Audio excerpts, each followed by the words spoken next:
सभी को नमस्कार। ये दुखदायक घटना पे आप लोगों को जो सुनने में आया, आपको लोगों को देखा भी आप लोगों ने वीडियोस में, इसके लिए पायलट के हिसाब से मैं खुद कैप्टन हूँ। 787 800 जो ड्रीमलाइनर जो जहाज़ आप देख रहे हैं, वो जहाज़ को पता नहीं मैं कितने बार उड़ा चुका हूँ, गिना तो नहीं हूँ, लेकिन लॉग बुक में है मेरे भरे पड़े। अहमदाबाद लंदन वाला फ़्लाइट्स भी मैंने कितने बार किए हैं। एयर इंडिया 171 172 ये सारे फ्लाइट्स बहुत बार किए हैं। एक साल से मैंने एयर इंडिया छोड़ा है, रेजिग्नेशन दिया है, तो मैंने एग्जैक्ट अपडेट्स नहीं है, बट मेरे सारे बैचमेट्स सब वहीं पे काम कर रहे हैं। बहुत मेहनती हैं, बहुत प्रोफेशनल एयरलाइन है, और आज तक एयर इंडिया की ट्रेनिंग स्टैंडर्ड्स पे किसी ने क्वेश्चन भी नहीं उठाया। तो जो दृश्य देख रहे हैं हम लोग, विभिन्न बहुत जगह से बहुत कुछ डेटा आया कल, जो आधा अधूरा सच भी नहीं था। तो इतने सारे डेटा में गलत एनालिसिस हो सकता है। तो पहले जब जो डेटा मेरे पास आया थोड़े बहुत चैनल से, उसमें लगा कि पायलट्स के काफ़ी मेजॉरिटी गलत हो सकता है, गलती।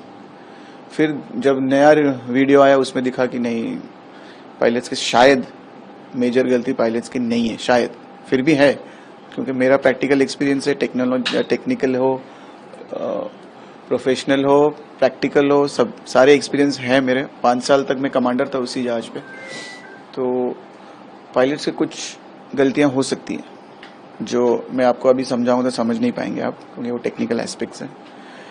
पर इसमें जो धीरे धीरे तथ्य आ रहे हैं कि एयरक्राफ्ट मेंटेनेंस में था, मेंटेनेंस में काफ़ी बड़ा काम हुआ है, काफ़ी चीज़ें ओवरऑलिंग हुआ है, उसमें शायद मेंटेनेंस में कुछ गलती हो गया हो, क्योंकि बोइंग का जो रिकॉर्ड है आज तक परफेक्ट है इस जहाज का।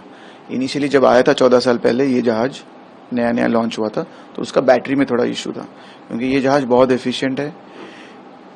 तेल के मामले में बहुत कम खपत होता है इसमें, तो एफिशिएंट बहुत है, बहुत ज़्यादा एफिशिएंट जहाज है, बहुत स्टेबल, बहुत एडवांस जहाज है ये। तो उसके अलावा और मेजर कुछ इशू नहीं था। और जो भी इश्यूज था पहले के एक दो साल में सब ठीक कर दिया गया था, सटीक था वो। तो पिछले 10-12 साल से एक भी इंसिडेंट रिपोर्ट नहीं हुआ है। तो ऐसे होना, जैसे कि आशंका ये है कि जैसे ही टेक ऑफ हुआ है उसके बाद थ्रस्ट का कुछ ना कुछ प्रॉब्लम है। थ्रस्ट का मतलब इंजन पावर, जैसे हम लोग पावर बोलते हैं, एक्सीलरेटर बोलते हैं हम गाड़ी पे, वैसे हमारा वो जो पावर थ्रस्ट होता है। तो थ्रस्ट जितना चाहिए था, क्योंकि पूरा लोडेड जहाज था ये, 3-4 फैक्टर्स पे लोड का समझ में आता है कि जैसे पूरा जहाज फुल था, पैसेंजर फुल थे, उनके लगेजेस भी फुल होंगे, क्योंकि आप सबको पता है कि गुजराती कितने ज़्यादा मात्रा में यूके में रहते हैं, तो वो लगेज भी उसी हिसाब से लेके भी जाते हैं। तो और पाकिस्तान एयर स्पेस बंद है, तो और एक्स्ट्रा फ्यूल लेके जाना पड़ता है।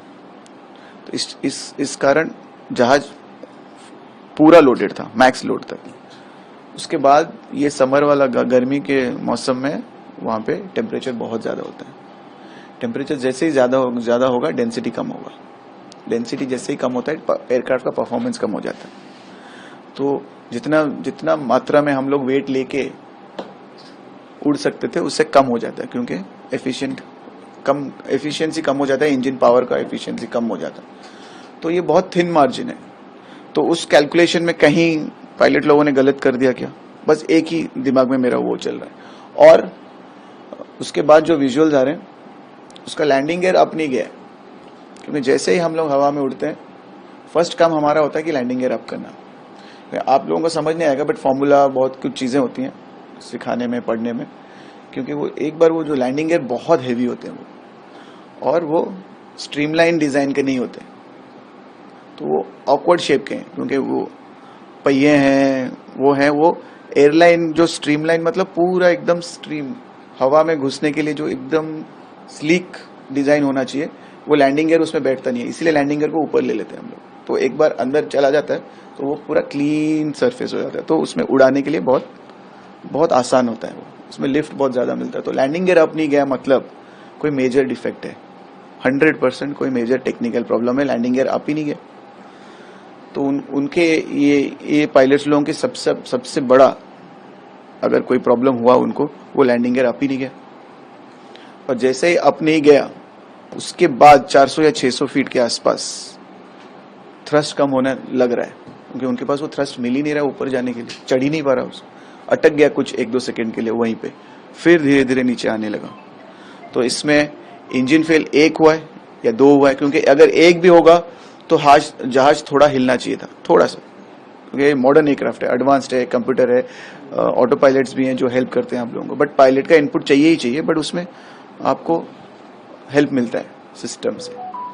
तो जहाज बिल्कुल हिला ही नहीं है, तो मुझे डाउट है, और उसका रडर का भी मूवमेंट नहीं है, तो इंजन फेल होना थोड़ा मुश्किल लग रहा है मुझे।